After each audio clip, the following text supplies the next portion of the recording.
Hello అందరూ ఎలా ఉన్నారు? బాగున్నారా? ఇది వచ్చేసి మార్నింగే నేను పిల్లల కోసము వాంగీబాత్ అయితే ప్రిపేర్ చేస్తున్నాను. ఇది వచ్చేసి కర్ణాటక స్పెషల్ వాంగీబాత్ అనమాట. ఈ కర్ణాటకలో బాగా చేస్తారనమాట. ఫేమస్ ఫుడ్ ఇది, అంటే బ్రేక్ఫాస్ట్లోన. సో ఇవాళ నేను ఎలా ప్రిపేర్ చేస్తానో చూపిస్తాను. చాలా టేస్టీగా ఉంటుంది. ఇది వచ్చేసి బ్రేక్ఫాస్ట్కి బాగుంటుంది, తర్వాత పిల్లలకి లంచ్ బాక్స్లో కూడా బాగుంటుందండి. ఒకసారి ప్రిపేర్ చేయండి, చాలా టేస్టీగా ఉంటుంది. నేను ముందుగా కుక్కర్ అయితే పెట్టుకున్నాను. కొంచెం నూనె అయితే వేసుకున్నాను.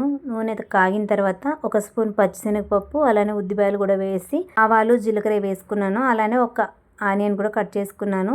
నేను వచ్చేసి 250 గ్రామ్స్ వంకాయ అయితే తీసుకున్నాను అనమాట. ఇది వచ్చేసి పొడి వంకాయ తీసుకొని మధ్యలో చిన్న చిన్న కట్ చేసుకున్నాను. ఒకసారి వాష్ చేసుకొని అలానే ఒక 50 గ్రామ్స్ పచ్చి బఠానీ వేసి కొంచెం కలుపుకున్న తర్వాత అల్లం వెల్లుల్లి పేస్టు, కరివేపాకు, ఉప్పు, పసుపు, కారం అయితే వేసుకున్నాను.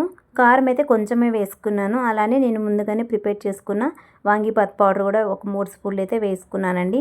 ఈ పౌడర్ మనం ఎంత వేసుకుంటే అంత టేస్ట్ అయితే ఉంటుంది. ఇది వచ్చేసి నేను ఇంట్లో ప్రిపేర్ చేసుకున్నాను.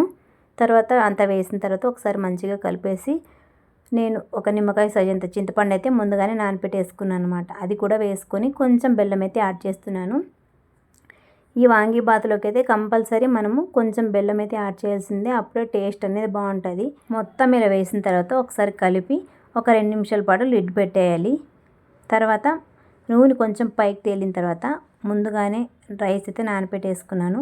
ఆ రైస్ కూడా వేసి మొత్తం ఒకసారి కలుపుకొని ఇప్పుడు గ్లాస్ రైస్కి 2 గ్లాస్ వాటర్ అయితే వేస్తున్నాను అనమాట. నేను మొత్తం 2 గ్లాస్ రైస్ అయితే వేసుకున్నాం కదా, 4 గ్లాసెస్ వాటర్ అయితే వేసుకుంటున్నాను. బఠానీ కొంచెం ఎక్కువ వేసుకున్నాను, పిల్లలు ఇష్టంగా తింటారనేసి.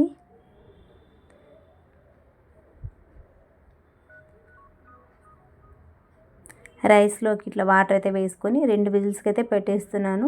అంతేనండి, చాలా సింపుల్గా రైస్ అయితే అయిపోతుంది.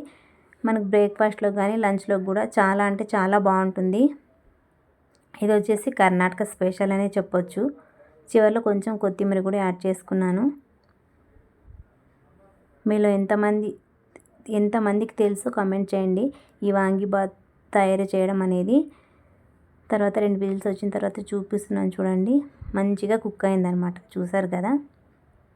ఇప్పుడు ఒక గరిటె తీసుకొని అంతా ఇలా అటు ఇటు అంతా కింద నుంచి పైకి కలిపితే మనకి మసాలా అంతా ఈవెన్గా స్ప్రెడ్ అవుతుంది కదా. సో టేస్ట్ బాగుంటుంది, అదర్వైజ్ కలర్ కూడా సేమ్ అయిపోతుంది అనమాట. కుక్కర్లో పెట్టాం కదా, మంచిగా కుక్ అయిందనమాట. ఇది వచ్చేసి ఈవెన్ లేకపోతే మనం మామూలు చిత్రాన్నంకి ఎలా ఫ్రై చేసుకుంటామో వంకాయ అలా, అది మామూలు అలా కూడా ఈ వంకాయంతా ఫ్రై చేసుకుని రైస్ అయితే సపరేట్ కలుపుకోవచ్చు. దానికన్నా ఇలా చేసుకుంటేనే బాగుంటుంది టేస్ట్. చాలా పొడి పొడిగా వచ్చిందనమాట. మనం వాటర్ కరెక్ట్గా వేస్తే ఇలా పొడి పొడిగా ఉంటుంది. ఇది వచ్చేసి మనం ఎప్పుడన్నా ప్రసాదాలకు కూడా వాడుకోవచ్చండి. ఇంక ఇవాళ పిల్లలకైతే లంచ్కి ఇదే అనమాట. చూసారు కదా, మంచిగా నేను ఒక బౌల్లోకి అయితే వేసి ఇలా వేసుకున్నాను థంబ్నెయిల్ కోసము. ఇదనమాట నా వీడియో నచ్చితే ఒక లైక్ చేయండి, అలానే మీ ఫ్రెండ్స్ అండ్ ఫ్యామిలీకి షేర్ చేయండి. ఎలా ఉందో కూడా కామెంట్ చేయండి. టుడే రెసిపీ అయితే ఇదనమాట. మరొక మంచి వీడియోతో మీ ముందుకు వస్తాను. Okay guys, bye bye.